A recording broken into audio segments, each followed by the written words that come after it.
I heard from a friend the other day that she lost 10 pounds by doing a cleanse. Oh, yeah? Well, I heard that keto is the best way to lose weight. No, no, no, no. It's intermittent fasting.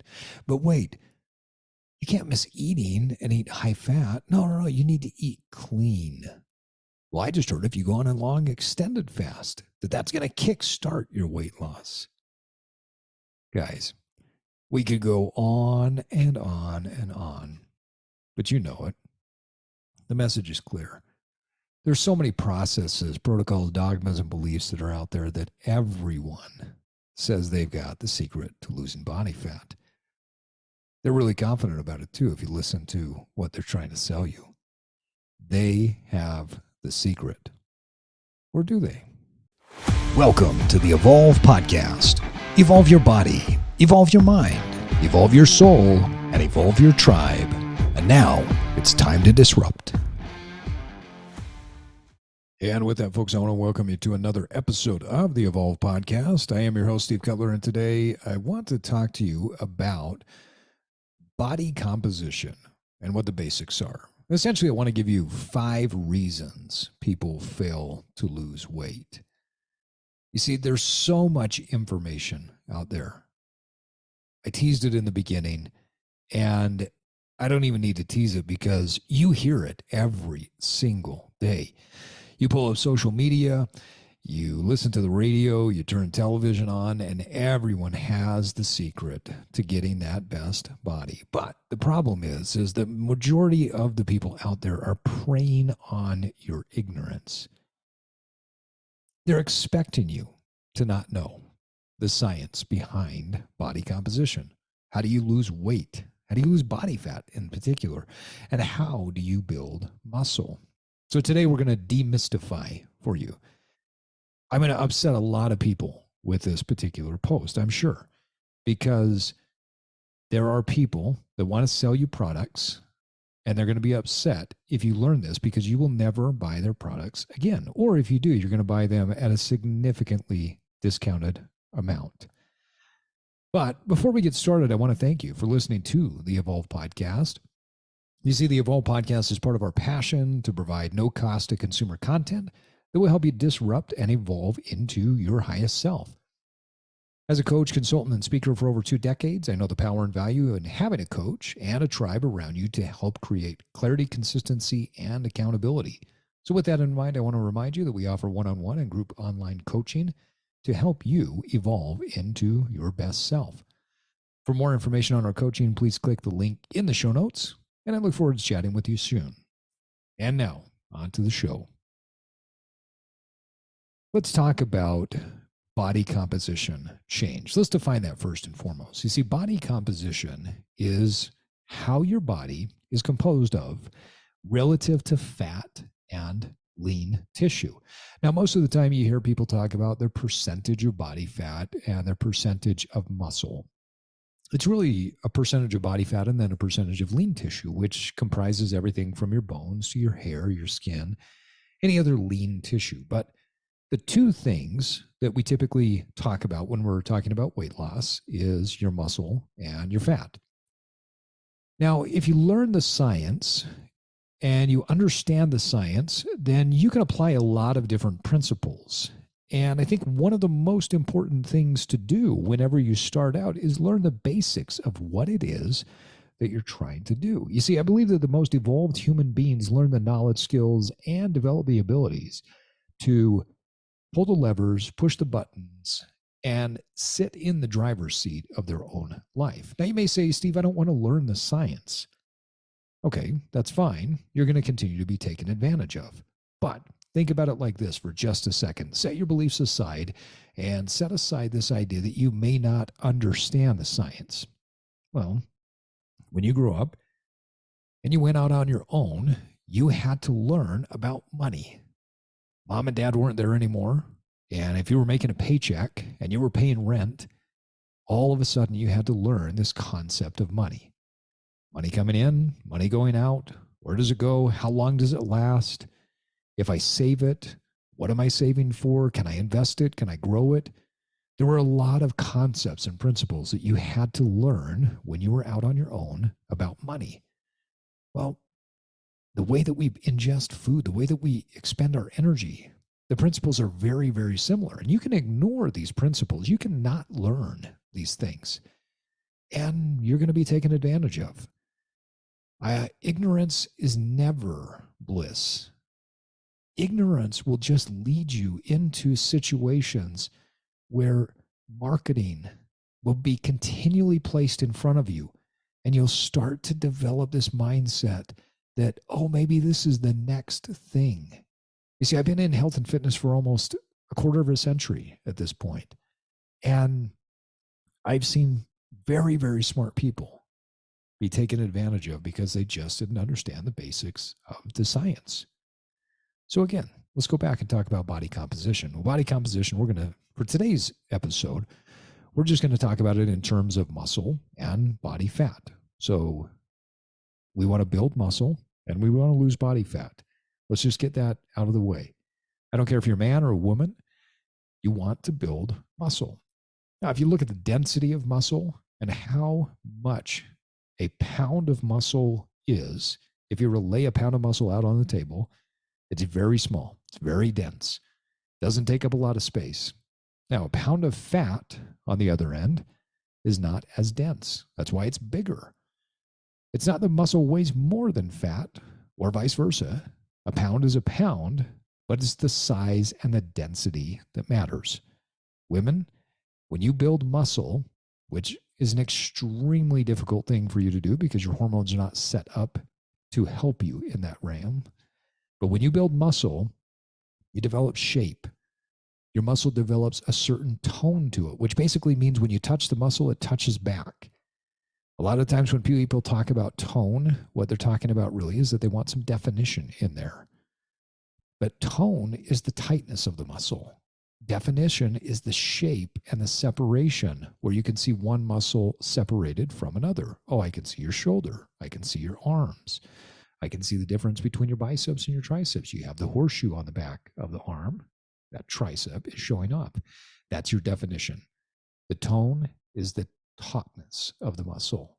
Tap the muscle, does it tap back? Now, fat, we know what it is. It jiggles, it wiggles, and most of the time we don't like it.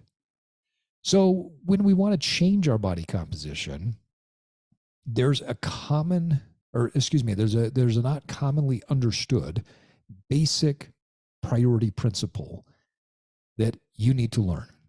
Now, I'm going to introduce this to you, but I can't take credit for it. I got this concept from Dr. Eric Helms. Dr. Helms came up with the weight loss pyramid, or the strength pyramid. I can't remember what he calls it. But essentially, I call it the pyramid of priorities. And the pyramid of priorities means that at the base of the pyramid is where you need to spend your time mastering first.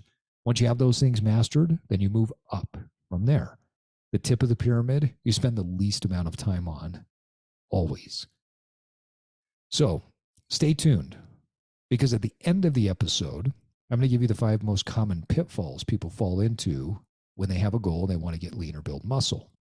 But I've also got a bonus pitfall, and it's actually probably the most common that I see people make when they are trying to lose body fat.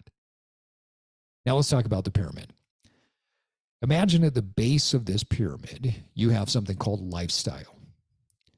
You've got to focus on developing a lifestyle of movement.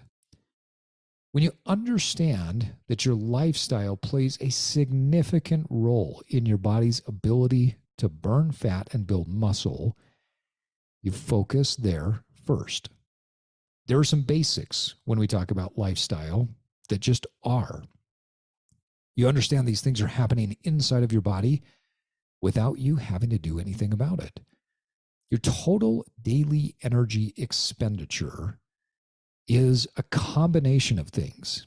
One of the things that it is it tells you how much energy you're expending from what's called your basal metabolic rate. Your basal metabolic rate, or your resting metabolic rate as it's sometimes called, they're not the same thing, but for our conversation today, we're going to call them the same thing, is basically how much energy your body uses to stay alive. You want to burn calories? Go take a nap. You want to burn calories? Blink your eyes. You want to burn calories? Go eat some food. Your basal metabolic rate is the energy, the baseline rate that gets used, the energy that gets used through just normal daily functioning. Now that rolls up into your total daily energy expenditure. Part of this total daily energy expenditure is something that we call NEAT. Now, NEAT stands for non-exercise activity thermogenesis. So basically what that means is I'm not exercising, but I do activity. Maybe it's walking. Maybe like right now as I'm recording this podcast, when I'm talking, I tend to tap my foot because it gives me energy. It's not a conscious thing. I just find myself doing it. Fidgeting. There's a lot of different things that we do that it's not exercise related that increases the thermogenesis. Well, what is thermogenesis? Thermogenesis just means the amount of body fat, the amount of body heat that you're creating through this movement. Non-exercise activity thermogenesis. So let's pause right there. We're still at the base of the pyramid with lifestyle. Your body burns calories just for living, and your body burns calories through non-exercise activity. One of the reasons I should say, people talk about getting steps in during the day. And I'm a big proponent of this. If you want to get onto a weight loss plan, I think the first thing you need to do is start by hitting between 8,000 to 10,000 steps per day for the first 3 to 4 weeks. The next 3 to 4 weeks, you're going to take it up to 10 to 12. And then as you get closer to your goal weight, you're trying to get 12 to 14. This is a simple way to help increase this NEAT number. These base level TDEE and NEAT tell us that you don't need to do anything in order to burn calories. You just need to live. Now, what are the other factors of lifestyle? Well, there's sleep, extremely important to how we live our life. If somebody comes to me and they want to lose body fat, we're going to talk about sleep because you need to be sleeping on a regular basis. You need to be sleeping at the right times. And that doesn't mean that I want you to have this sleep anxiety. It says, oh, I didn't get to bed at this time, and so I'm not going to lose body fat. That's not the case. The purpose of making sure that sleep is taken care of as part of this base level lifestyle base of the pyramid is sleep allows you to recover, which allows you to move, which keeps you happy, and allows you to continue to go. So can you lose weight? Can you lose body fat and gain muscle on less sleep? Absolutely. But you're probably only going to do it for a short period of time. Because if you don't get enough sleep, over time, it's going to affect and create a cascade effect with your hormones. But it will also affect things like mood. It'll affect your determination. It'll affect your willpower. Willpower is not something that you have all the time. You need to constantly fill the bucket of willpower. And if your sleep is low, you know as well as I do that your willpower drops. So that's why sleep is important. What else fits into the lifestyle? Again, the base of the pyramid. Well, the relationships of your life. You see, we don't just get energy from food. We get energy from other people. There's a vibe. There's a feeling. I mean, think about it. When you go into a great room, you hear music, the relationships that you have with people and the things around you give you energy. It's important that you focus on having a good tribe around you. You want to lose body fat? Make sure that your tribe understands that you're on a fat loss journey. Make sure your tribe understands that you're trying to build muscle. There will be a lot of positive energy, supportive energy that will be there to help you. Next is your emotional intelligence. You see, I see far too many people losing the battle with body fat loss and muscle gain because of a lack of emotional intelligence. So if you're one of those that you take yourself too seriously, you can't laugh at yourself, you probably don't have a wide bandwidth in your emotional intelligence. And when you mess up, when you maybe eat that plate of donuts, because it just looked too good. Having good emotional intelligence means that you can laugh at yourself. You have a sense of resilience. You can keep going. These are all part of the lifestyle factors. Now, finally, the last piece of the lifestyle factors is your exercise. There's 3 types of exercise that we're going to talk about today. There's strength, cardio, and mobility. Strength is anything that creates resistance against your body. So whether it's pressing or pulling, anything that provides pressure on the body, on the bones and the joints and the muscles, that helps to build and or maintain your muscle. So why is strength training important? Well, muscle is more metabolically active than a lot of other tissue, and especially more metabolically active than fat. You'll hear people say, well, fat is not metabolically active. It is. You actually burn calories just by having fat on your body because your fat stores help you to create hormones.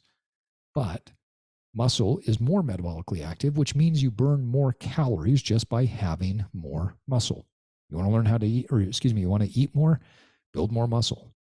Your body's just going to sit at a higher metabolic rate if you have more muscle and less body fat. Another reason why strength training is important is it keeps your bones and joints healthy and strong. Next, strength training helps you to move better and with less overall pain. You see, your body regulates its pain receptors and its movement receptors. So if you're moving consistently, your movement receptors go up, and there's an inverse relationship to your pain receptors. What that means is that people that are sedentary tend to be in more pain. People that are active are in less pain. As we know, physical pain can affect our emotional pain. You can start to draw the lines between movement and getting out of depression, lowering anxiety, and a myriad of other psychological benefits as well.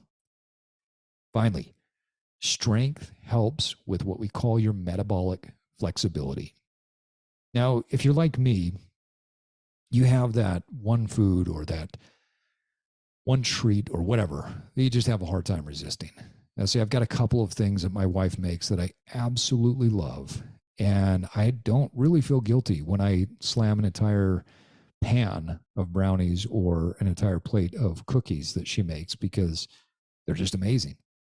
But because I train and build strength on a regular basis, that allows me the flexibility to do that from time to time. What I notice after I do my cookie binge is that night I sleep about twice as hot. My body is burning hotter. My core temperature raises while I go to bed, and my core temperature raises for quite a while afterwards. And my body wants to burn it off because I'm consistently strength training. I'm consistently training. I have more metabolic flexibility. That means that every once in a while, if I'm doing something like a cookie binge, it's not going to affect me in any significant way. Now, the second way that you exercise is cardiovascular exercise. Cardiovascular exercise includes things like walking, running, swimming. There's a wide variety of things. Anything that takes your heart rate up, gets you breathing a little bit harder, and you maintain that for a period of time. So why do you do cardio? Well, it helps your cardio system. Your cardio means heart. It helps to get your heart stronger. It improves everything with the vascular system. Everything all the way down to the small veins that pump the blood into your muscles and throughout your entire body. It gets your pumps working. So it's beneficial for the cardiovascular system. It's also great for your respiratory system. It helps you to develop better strength in your lungs and all of the muscles that help you to breathe. Third, cardiovascular exercise can help you to recover in your strength workouts. One of the most impactful ways that I have continually been able to recover and get shorter workouts that are more effective is because I do cardio. I do a very low level, zone 1, zone 2 on a regular basis. Sometimes it's just me out walking my neighborhood, which is a very hilly area. Sometimes it's going for a trail run. Sometimes it's going for a hike. But that base level of cardio helps me to recover quicker between sets, which means that I can lift heavier in a shorter period of time. I can keep my volume in my lifting and strength sessions where I want it to be, but I can do it in less time. So my cardio gives me the ability to do less when I go do strength training. Finally, cardio is there for energy and stamina. Have you ever walked up the stairs and you're trying to have a conversation with somebody at work and you get up to the top of the stairs and you just, oh my gosh, I can't believe this. I'm out of breath. You and everybody else that doesn't do cardio are in the same boat. So cardio, that's another component, another exercise area where that fits into the lifestyle base of the pyramid. Last piece of the lifestyle component when we talk about exercise is mobility training. Now, I say mobility because I'm not talking just about flexibility. There's a great book out there. Most of you will never buy it, never read it, and you'd be bored to death getting it. But I will tell you, it's one of my favorite books. It's called Becoming a Supple Leopard by Dr. Kelly Starrett. And Dr. Starrett talks about how beautiful movement in animals and humans comes from supple tissue. Supple means that it's both flexible, but it's also pliable. It's got this suppleness to it that when you touch it, it can be taut, but it's also responsive. You see, when you watch a leopard move, they're very calm, they move in a beautiful way, and they're ready to pounce. Mobility training helps you to develop suppleness in your body. So it's not just about, can I touch my toes? And then, can I put my toes 5 feet behind my head? That's flexibility. Flexibility is important, but it's one aspect of it. Mobility means that you're paying attention to all of the tissues. So that could include soft tissue work. That could include a wide variety of modalities to help you create appropriate mobility. So why do you do mobility training? Well, you do it to reduce pain. You do it so that you move with more suppleness or charisma.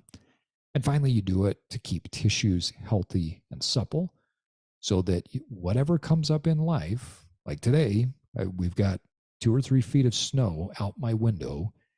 If I go out there and shovel the snow, I'm not going to hurt myself because my tissue is supple. So before we go on to level 2, we want to talk about what is at this base level. Let's recap it. So your body's going to burn calories through the total daily energy expenditure. That's a combination of your basal metabolic rate and your non-exercise activity thermogenesis and your exercise, strength, cardio, and mobility. You need sleep, you need good relationships, and you need emotional intelligence. All of these factors play into the lifestyle piece. So if you want to lose weight, start to take care of these things first. Now, as you move up the priority pyramid, you need to look at your energy balance. This is the old adage of calories in and calories out. Now, you'll hear a lot of people say calories in, calories out doesn't work. Well, yes and no. It works because it's a scientific principle. It's part of the law of thermodynamics. If I put a calorie, which is just a unit of measurement, into my body and I burn that calorie, or let's say I burn 2 of those calories, then over time, my deficit will force me to pull energy from my body. And so if a pound of body fat has about 3,500 calories in it, and I want to lose a pound of body fat, and let's say that I take my calories down about 500 per day. So in theory, I would lose a pound in about 7 days. Now, again, that's in theory. The reason that theory holds is because of the law of thermodynamics. The reason that theory doesn't hold is because there are a few other factors that play into this, and it's not a simple equation. So does calories in, calories out matter? Absolutely, 100%. But there's also other factors. That's why we're talking about this pyramid. There are ways to maximize body fat loss and increase muscle, and it all fits into the overall pyramid. But I can tell you this, if you're not losing body fat, you are not in a caloric deficit. If you are gaining, you are in a caloric surplus. If you are stable, you are at caloric balance. So if you're losing fat or you're losing weight, you're in a deficit. If you're stable, you're maintaining. If you're going up, you're in a caloric surplus. It's as simple as that. So what is a calorie? Well, it's a unit of measurement. Why does it matter? It's because the law of thermodynamics has been proven. It's not up for debate. When you burn, it needs to come from somewhere. Well, yeah, but I heard the calorie balance doesn't matter. Well, that's because somebody's probably trying to sell you on something, or they just don't understand the science. Now, again, calories in, calories out, the energy balance, it's not everything. That's why we started with lifestyle first, and that's why we're going on to level 3 next. But if you don't master the energy balance, you shouldn't move on to the next level. But here's a little tip for you.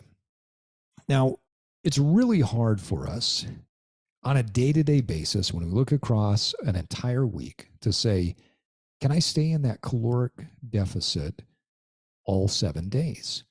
So if I need to lose a pound in 7 days and I want to drop my calories by 500 per day, can I eat like that all 7 days? Well, for some people, that's just not practical. And we're not robots. We have emotions, we have lives, we have people, we have events, we have things that we need to go to. And so staying in that 500 a day caloric deficit might not be easy for you. And so one of the tips or tricks that I work with people on is if you want to eat a little bit more on the weekends, or you know that you're going out for a party, it's a birthday party, you know you're going to eat some of the birthday cake, think about it like your money in versus money out. If you go a little bit lower on your calories for 5 or 6 of those days, that banks a little bit more at the end of the week. And the key overall that I've found is instead of looking at it on a day-by-day basis, start to look at everything you do on a week-by-week basis. So if you're trying to drop that 3,500 calories, you could get 600 or 700 on Monday, Tuesday, Wednesday, which might give you an extra 300 that you could throw onto that Thursday night party that you're going to. Now, it's important to understand that weight loss is not a linear thing because the body has this thing called homeostasis. And what that means is that it wants to stay in a stable and balanced way. When you start to rock things and decrease calories, your body's not too happy with you because it wants to stay as it is. It's easier to function where it's at right now. When you change things, it will fight back against you. It'll change up your hormone profile and tell you that you're hungry. It will decrease your satiety or how satisfied you feel with certain foods so that you will eat more to stay where you're at. Now, just understand that's the body doing what the body does, which is a protective mechanism. And we can override those things through a caloric deficit if we do it over time.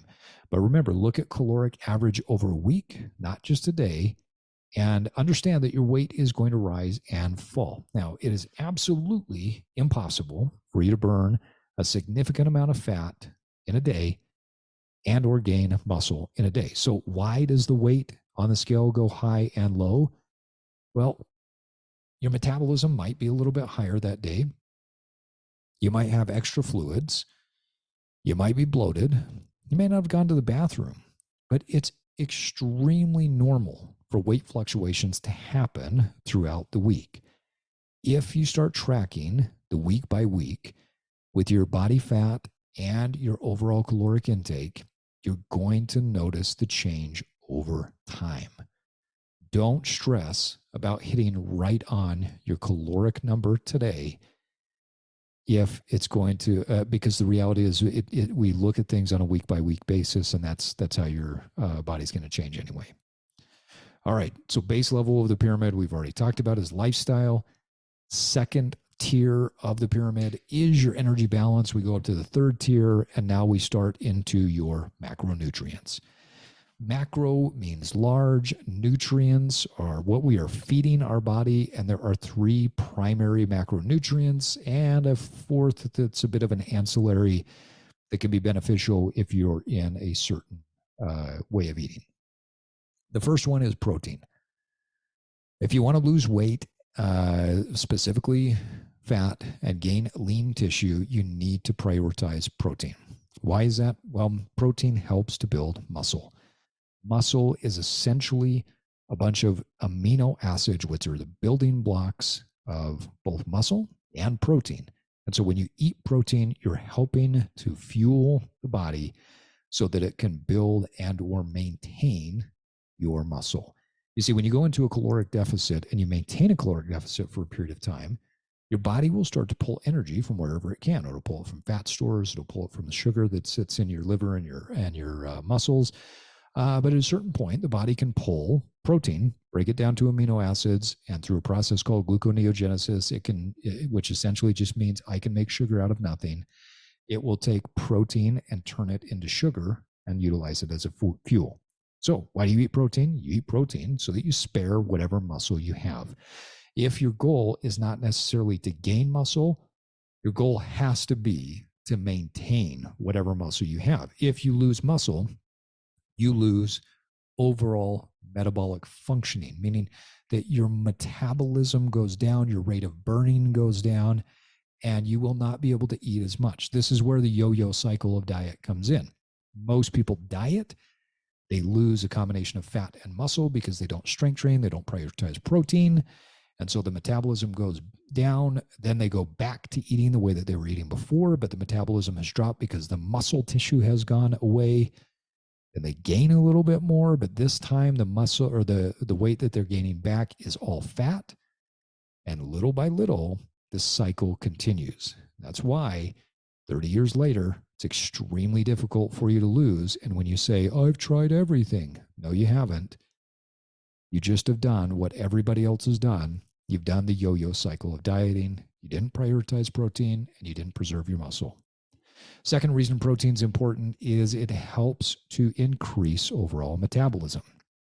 You see, there's a caloric count for everything that we eat. You think that when you eat, you're going to get all of the calories that come from that particular food, and you're not.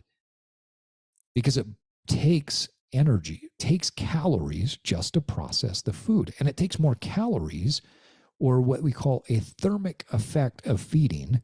So there's more energy burned, there's more heat produced by processing protein than there is the other two macronutrients.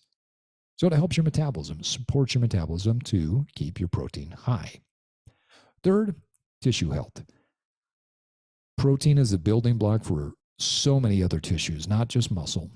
If you want to stay healthy, you need to prioritize protein because this helps all other tissues. We could go on and on about this. If you want to listen to a great episode, go over to Boundless Body Radio. My good friend Casey Ruff has on his Patreon site breakdowns of each of these macronutrients, and you can go deep into this with some of the best experts in the world. So I would highly, highly recommend his episodes there. Next is fat. Well, fat is essential. Now, we become afraid of fat because we think that as soon as we eat fat, it's going to go into and turn into body fat. And that's just silly. That's like, that's what we call magical thinking. That's like if I sit here and think and pray and meditate that someone's going to show up at my house with $1 million. That's not the case. Fat is just an energy source. Protein, we talked about, builds muscle, helps metabolism, supports tissue health. Fat and carbohydrates, the next two macronutrients, are energy sources for us. But fat is a long-lasting energy source. Fat also helps to support your hormone health. If you're like me, where you're sitting in your mid to late 40s, or you're older or slightly younger, you need to be concerned with your overall hormone health, and fat is an important aspect of your overall diet to maintain good hormone health. The third reason why fat is important is it is calorie dense. You can eat and proteins and carbs, and you get 4 calories per gram. Okay, so if you were to weigh this out, and I've got a gram of carbohydrates and a gram of protein, I get 4 calories there. If I eat a gram of fat, it's 9 calories.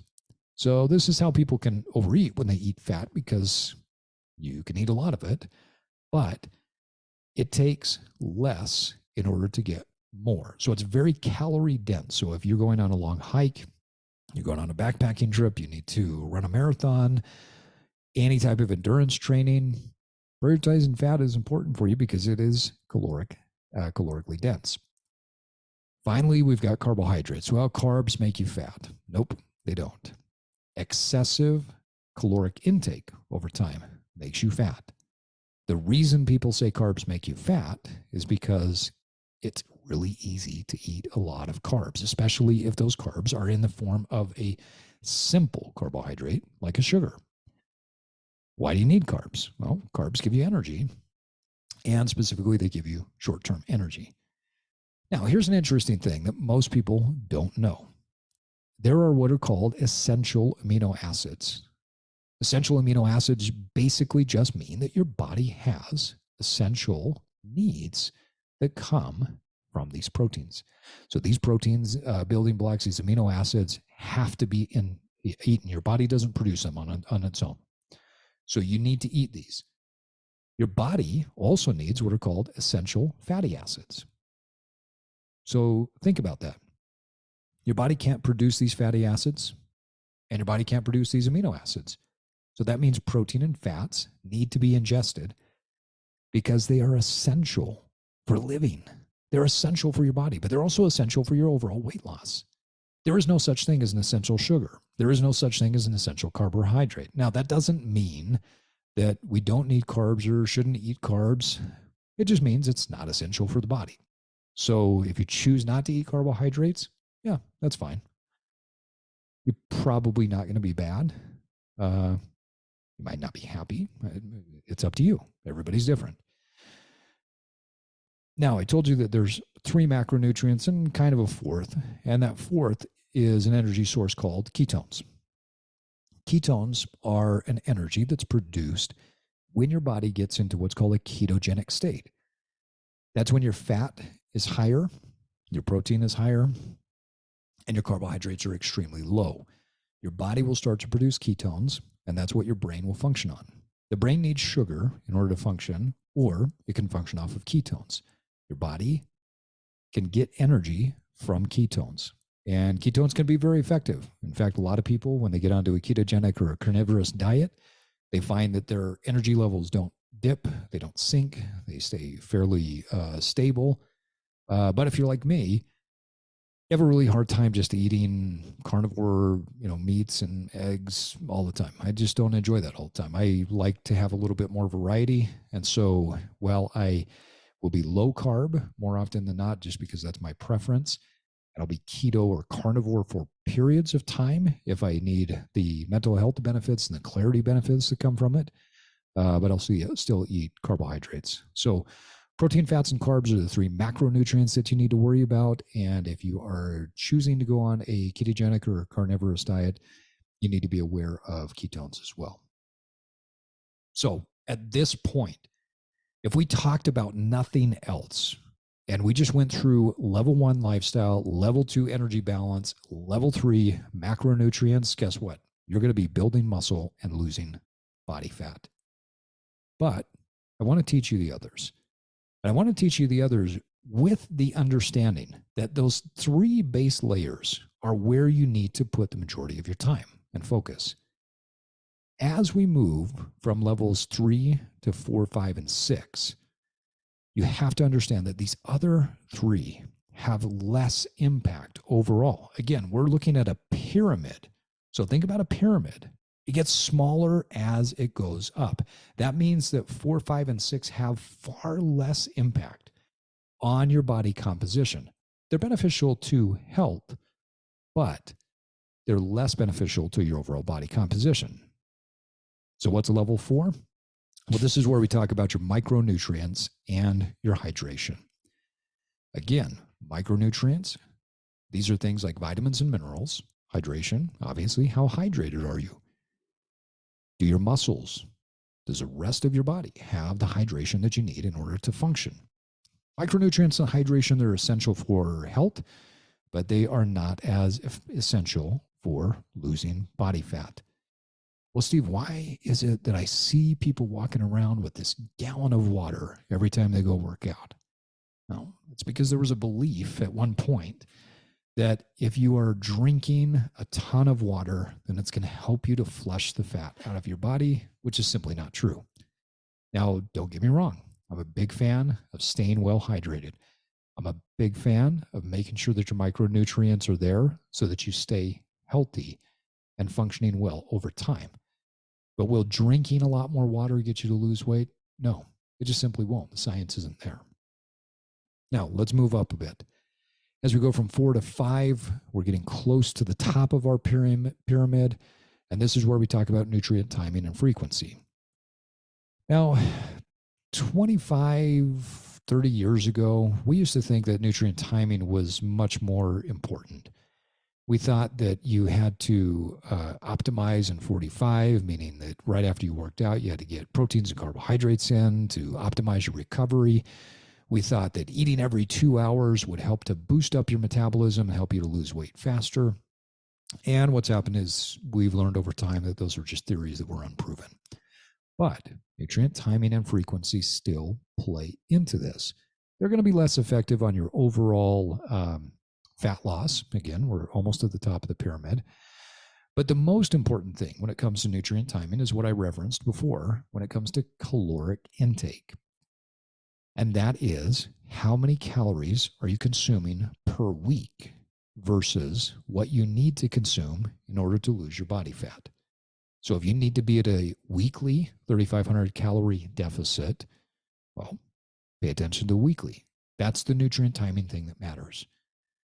Now, if you're an athlete, we're going to talk a little bit more about nutrient timing and frequency of your meals because it can help to improve your performance depending on what you're doing to chunk your meals and your nutrient intake around your workouts. If you're not, don't worry about it. If you're just trying to lose body fat and gain a little bit of muscle, the only nutrient timing and frequency conversation we need to have is watch the caloric intake over the week. Now, that doesn't necessarily apply to your macronutrients. You really want to hit your protein on a day-to-day basis. If your fats and carbohydrates are a little bit flexible here and there, that's fine. Caloric intake should be on a weekly basis. Protein, you should look to hit it on a daily basis. Now on to the last one. This is the very tip of the pyramid. When we get up to level 6 of this pyramid, we're talking about the thing that is the least important thing in the pyramid of priorities, and that's supplementation. Now, the reason supplementation is even on here is for a couple of, I think, very good and healthy reasons.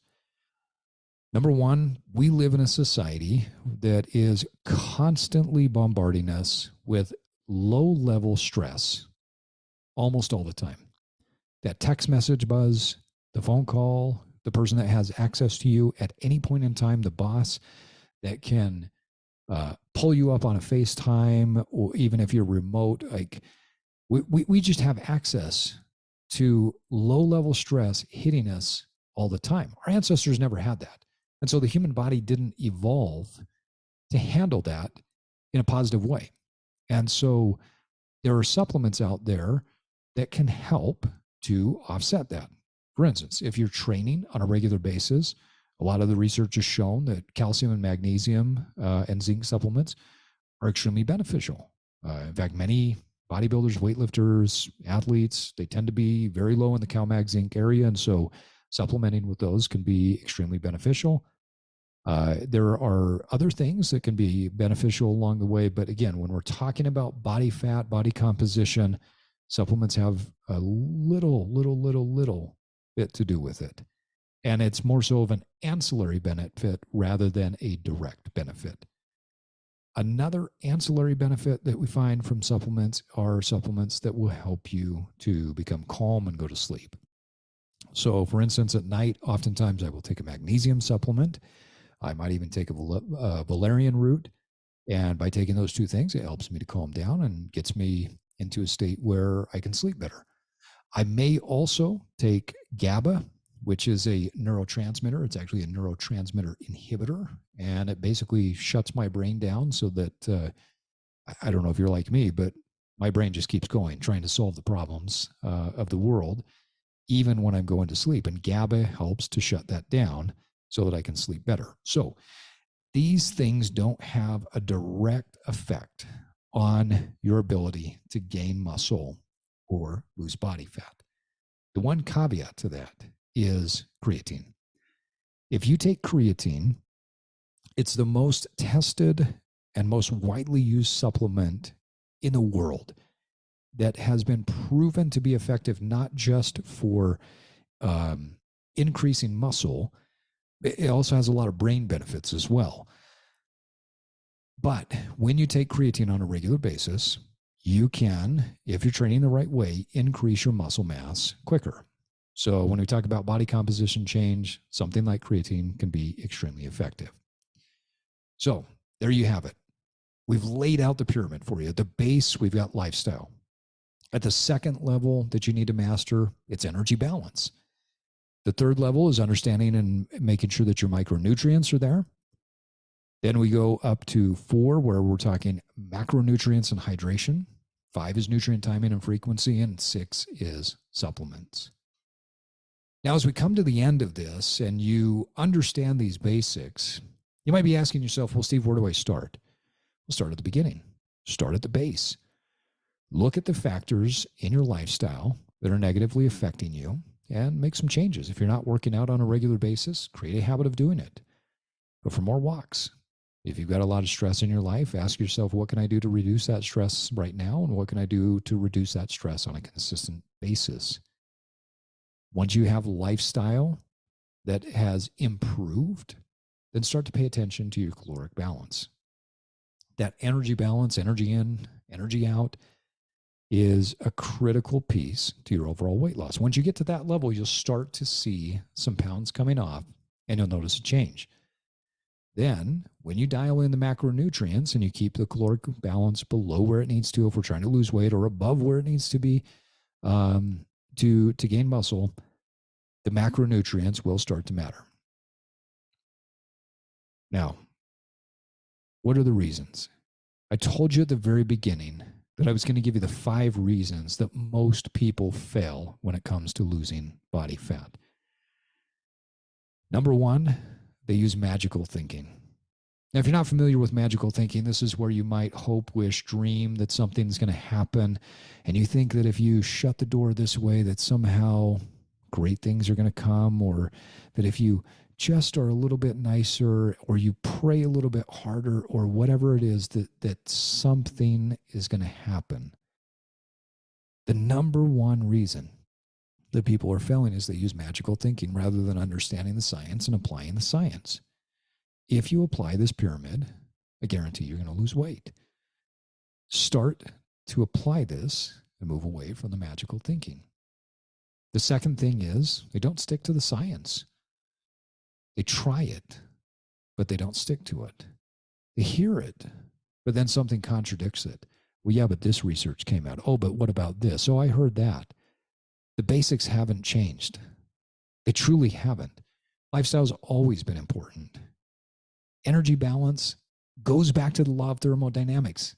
It's never been disproven. Macronutrients, balancing those things out. These things have been proven. Most people don't stick to the science, and that's the second reason that they don't lose weight. Third, they don't stick to the process long enough. See, we're really weird as a species. As humans, we put timelines on things. No other animal does this. Like the birds, when they're flying south, they don't say, oh, we've got 2 weeks to get there, and if we don't get there, we're going to just camp wherever we're at, or we're going to be mad. No, nobody does that. We do that. I don't know why we do it. I do it. I've done it. But they don't stick to the process long enough. That's why you're not losing weight. So if you haven't lost the 20 pounds that you're trying to lose, and you've lost 15, great, stay with it. If you're stuck, if you've hit a plateau, well, let's talk, because there's ways to break through those plateaus to continue to go. But If you stick with these principles long enough, you're going to get where you want to get to. The fifth reason why people don't lose weight is they don't track and they just expect results to happen. Now, I've never met a successful businessman. I've never met a wealthy individual that doesn't know everything there is to know about his or her business. I've never met anyone that has significant financial wealth that doesn't know where it comes from and where it's going and all of the nuances of it. The same thing's true with a great body. You've got to track it. And maybe that just means that you're starting by writing things down. Maybe you're not super detailed and you're not tracking all of your macronutrients, your calories, and all those things. But over time, you need to start to track some things.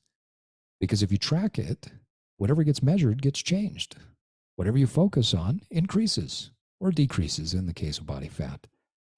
So the fourth reason people don't get results is they don't track it and they just expect the results to happen.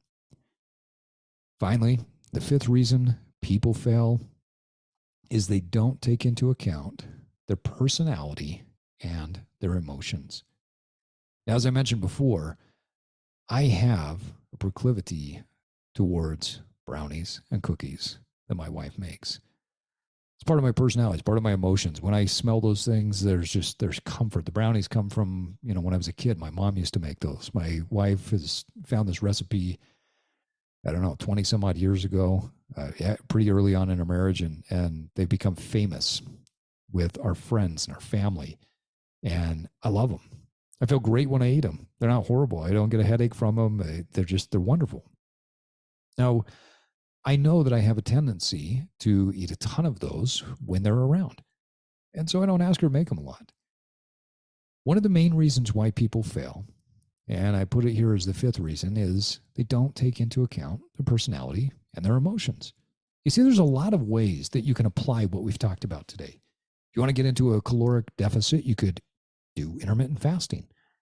That might actually work really well with your personality. If you're the type of person that likes to get going for the day, maybe you grab your cup of coffee, your tea, and you just go, and then you eat later on, that might work for you because that's your personality. But if it's not your personality, you don't enjoy that, it doesn't fit with your emotional well-being, you don't need to do that. You can apply these principles and you can take these concepts and apply them in a way that works well for you. So the 5 reasons people fail: number 1, they use magical thinking. Number 2, they don't stick to the science. Number 3, they don't stick to the process long enough. Number 4, they don't track and they just expect results to happen. And finally, they don't take into account their own personality and own emotions. Now, I told you I was going to give you a bonus tip. This is probably the thing that blew me away the most. And I've got to be honest, I did it when I first got into training because I wanted better results, quicker results, and I was looking for a shortcut. This mistake is probably the most common thing that I see people making, and this is where your money is going to go down the drain. They flip the pyramid upside down. What I mean by that is instead of starting with lifestyle, energy balance, macronutrients, they start by going out and buying a supplement. They flip the pyramid upside down and their priority becomes, what can I buy to help me lose weight faster? I just need a kickstart. And by flipping the pyramid upside down, you are 100% guaranteed to get poor results and have less money. 100% guaranteed to have poor results and less money. You want to lose body fat?